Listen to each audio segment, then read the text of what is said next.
Ya, selamat sore. Gue mau bikin review UCL seperti yang gue udah janji. Ada 4 match menarik. Satu gue tidak bahas, Atalanta Valencia, karena gue nggak nonton. Jadi gue hanya bahas yang gue nonton. Tapi sebelum kalian nonton video ini, silahkan saksikan yang satu ini dulu.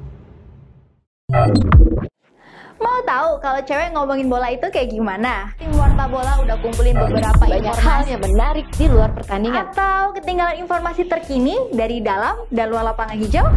Langsung aja nonton channel Warta Bola di YouTube. Jangan lupa juga buat di like dan subscribe ya. Follow juga akun Instagram kita di @officialwartabola buat tahu hal-hal menarik lainnya.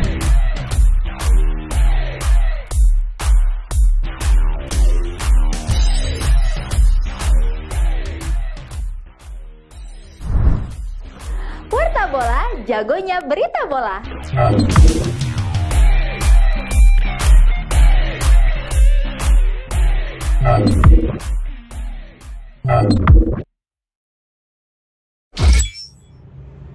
Ya, udah kan? Jangan lupa ya nonton Warta Bola, cek selalu di website, di YouTube mereka, subscribe dan notif karena banyak info bagus yang membuat kalian jadi lebih pintar. Gue pun demikian, gue pun sering cek videonya dan di IG juga.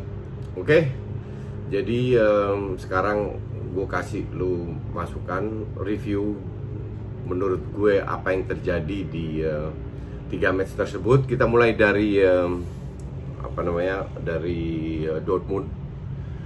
Dortmund, kalau orang bilang PSG diobok-obok, gue tidak setuju. Mereka menang, iya.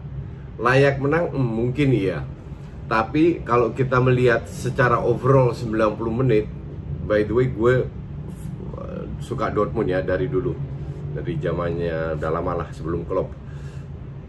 Jadi kalau kita melihat gaya bermain Dortmund untuk gue itu masih di level good, belum ke level very good.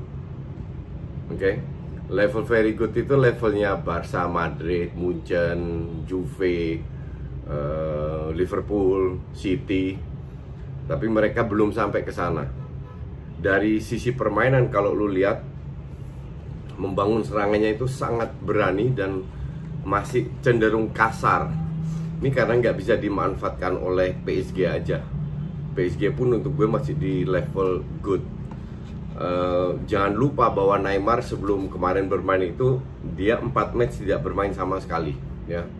Dalam arti lu tidak bisa 4 match gak main mendadak harus menjadi bagus. Dia kan kehilangan ritme pertandingan dan itu dia akan dapatkan pada saat main home di Dortmund.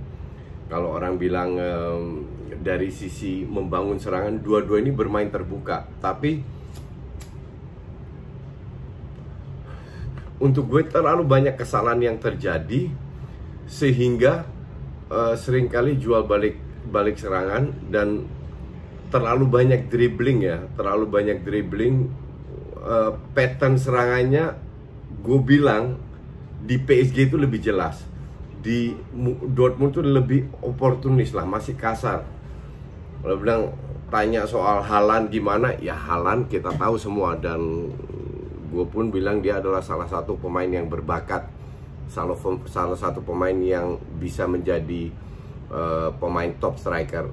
Untuk gue sih Haaland itu mirip Lewandowski, punya speed, punya skill, punya goal instinct. Akan tetapi kalau dia masih sering mengambil keputusan yang salah. Dimana dia harus passing, dia shooting. Dimana dia harus nahan bola, dia maksa. Berapa kali kehilangan bola juga. That's okay, karena dia masih terlalu muda. Dan selama dia bermain di Dortmund kan, ibaratnya dia tiap atau sering diberi jam terbang. Disitulah dia akan belajar. Jadi pemilihan yang sangat tepat untuk tidak ke MU tapi ke Dortmund. Dortmund dengan dukungan fans dan lain-lain mereka bisa bermain 2-1. Tapi kalau lu tanya gue nanti di PSG, ini para pemain PSG terutama Tuchel yang sangat gue hormati, kaya taktik, Dan Tuchel tahu kelemahan beberapa pemain, tidak semua, beberapa pemain. Tuchel tahu cara bermain Favre. Jadi kita lihat apa yang dilakukan oleh Tuchel, tapi dengan keinginan untuk balas dendam, bermain di kandang sendiri, mereka bisa kalahkan Barca 4-0 loh. Gue bilang PSG yang lolos, walaupun dalam hati gue berharap Dortmund, tapi gue bilang PSG yang lolos. Oke? Terus ke match kedua, Spurs kemarin itu diobok-obok ya. Ya orang yang akan bilang karena gue fans Arsenal gue nggak objektif, nggak. Gue benar-benar objektif sekarang. Kemarin terutama di babak pertama mereka nggak dapat kesempatan sama sekali ya. Bisa dibilang cuma dapat sekali-sekali counter, seperempat peluang itu pun sering gagal. Mereka bermain sangat direct, sangat cepat, dan Spurs mengikuti irama tanpa bermain dengan gaya bermainnya sendiri, sehingga terjadi mainnya gerusak-gerusuk, saling menyerang. Temponya sangat amat tinggi di babak pertama, dan harusnya minimal 2-0 itu di babak pertama. Hugo Lloris lagi bagus, Lloris lagi bagus banget, karena dia reaction dia oke, tapi dia sangat lemah dengan bola-bola atas, timingnya jelek. Tapi kalau kita melihat di babak kedua, semenjak Lamela masuk, Dele Alli hancur-hancuran ya. Dan gue bingung dia diganti marah-marah. Semenjak Lamela masuk sudah berubah. Berubahnya itu lebih dari fighting spirit ya, dari agresivitas. Tapi dari sisi permainan, gue sih impress dengan pemain Lo Celso. Visinya bagus, tapi kalau gue bilang masih terlalu banyak dribbling. Mungkin ini cocok dengan stylenya Mourinho ya, banyak dribbling, skill individu. Cuman kalau dia pindah ke klub besar yang bermain tactical, gue rasa dia akan bisa bermain lebih bagus lagi. Nggak ada Son, nggak ada itu, nggak. Bergwijn, gue baca di interviewnya Football International, dia sendiri bilang dia nggak puas, dan ya Bergwijn emang segitu aja. Dia bisa menjadi lebih baik lagi for sure. 1-2 tahun di Premier League akan membuat dia lebih komplit lagi. Tapi pada saat ini dia bukan tipe yang bisa mengangkat Spurs tanpa Son dan tanpa Kane. Kemarin tuh benar-benar kelihatan bahwa Mourinho ini miskin taktik banget. Bukan miskin taktik aja, miskin taktik banget. Dia nggak bisa ngapa-ngapain, nggak bisa membuat perubahan, bermain dengan 2 DM. Akhirnya Ndombele masuk, ke Lamela masuk, lebih bermain ofensif. Ini karena kualitas pemain Leipzig itu sebenarnya murah dan biasa banget. Yang kita kenal kan praktis hanya Timo Werner, ya Yusuf Poulsen mungkin, Emil Forsberg mungkin, tapi Upamecano pun nggak main. Jadi mereka bermain dengan 3 back, di mana 2-nya itu wing back. Biasanya Nagelsmann itu bermain dengan 4-2-2 ya. Tapi kemarin dia melihat dia bermain dengan 3-4-3, didukung dengan 3 center back. Ya disitulah hebatnya seorang Nagelsmann. Karena kalau sedikit beruntung atau pemainnya memiliki sedikit kualitas lah, itu harusnya 1-3 itu. Kasih 1 gol untuk Spurs lah. Dan gue tidak lihat di next match-nya main di Leipzig, Spurs ada perubahan. Mereka harus cetak gol. Jadi mereka harus berani maju ke depan, berani bermain. Sebenarnya mereka memiliki kapasitas untuk bermain. Cuman di bawah Mourinho, kalau di bawah Pochettino, Spurs itu gue takutin selalu. Karena mainnya passing sampai masuk final. Walaupun dengan faktor luck, tapi bisa masuk final dengan kualitas itu, bisa masuk final Champions League, itu udah luar biasa banget. Di bawah Mo, crossing. Nah, oke, lu punya Lucas Moura, lu punya Bergwijn yang cepat, tapi kalau lu di cover dengan 2 defender kan you're gone juga. Nggak ada apa-apa juga. Walaupun di 10-15 menit terakhir mereka menguasai pertandingan karena lebih mengambil risiko. Ada beberapa momen di mana Spurs main cukup bagus.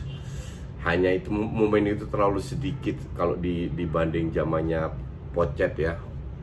Di zamannya Pochettino jauh lebih bagus, lebih banyak mainnya. Oke, itu kira-kira Spurs. Match terakhir, Liverpool kalah lawan ATM. Sebenarnya gue tidak mau nonton, tapi gue paksa diri gue nonton karena ini sudah one way traffic, satu arah doang, yaitu ke gawang ATM. Golnya gol beruntung, kena Fabinho secara tidak langsung. Dia tidak menyangka bolanya kena ke kakinya. Jatuhnya bukan ke Van Dijk yang di sebelah, tapi ke Saul, dimana Saul bisa cetak gol. Ya, but that's okay. Itu terjadi dalam sepak bola. Oke. Tapi gue nggak ngerti media-media ya, selalu lebay soal ATM ini, seolah-olah mereka mengalahkan tim terbaik. Ya, mereka salah satu tim terbaik di dunia. Tapi mereka juga manusia. Mereka juga ada masa-masanya di mana lagi nggak begitu jalan, passing yang harusnya sampai nggak sampai, shooting yang harusnya sampai sekarang kena tiang atau keluar. Hal itu bisa terjadi dalam sepak bola. Kalau kita melihat strategi G2-nya Simeone kemarin berhasil, iya. Cuman kita lihat musim ini mereka terseok-seok loh, dan nggak selalu nol, selalu kebobolan juga. Oke. Terus dalam 8 tahun di ATM, berapa kali ATM menjadi juara? 1 kali CDR, Copa del Rey, 1 kali kalau nggak salah 1 kali La Liga. Artinya nggak banyak banget. Dan mereka juga sudah keluar duit banyak juga beli pemain. Jadi pemainnya nggak jelek-jelek amat. Oke, kalau dibilang selevel di bawah Barcelona sama Madrid, oke, gue masih bisa terima. Tapi mereka punya kiper yang bagus, center back yang bagus. Cuman intensi pelatihnya aja ini nggak jelas banget. Kalau gue bilang ini kebetulan. Gue harap bener-bener di Anfield itu diobok-obok. Kenapa? Kalau seandainya ATM yang lolos, dan itu bisa karena 2-1 pun ATM yang lolos, kita nggak pernah tahu apa yang terjadi. Itu yang kalah siapa? Sepak bola. Karena sepak bola bukan ditemukan untuk bermain parkir bis menghalalkan segalanya untuk menang. Oke? Dan gue berharap bener-bener di Anfield diobok-obok untuk membuktikan bahwa kalau lu mau mau menang, lu harus menyerang dan bermain sesuai dengan filosofi, dengan strategi. By the way, kalau gue jadi Klopp ya, seandainya kita berandai-andai, seandainya di babak kedua masih 0-0, gue akan memasukkan, kan mereka parkir bis, asumsi mereka parkir bis, gue akan pasang Van Dijk di depan.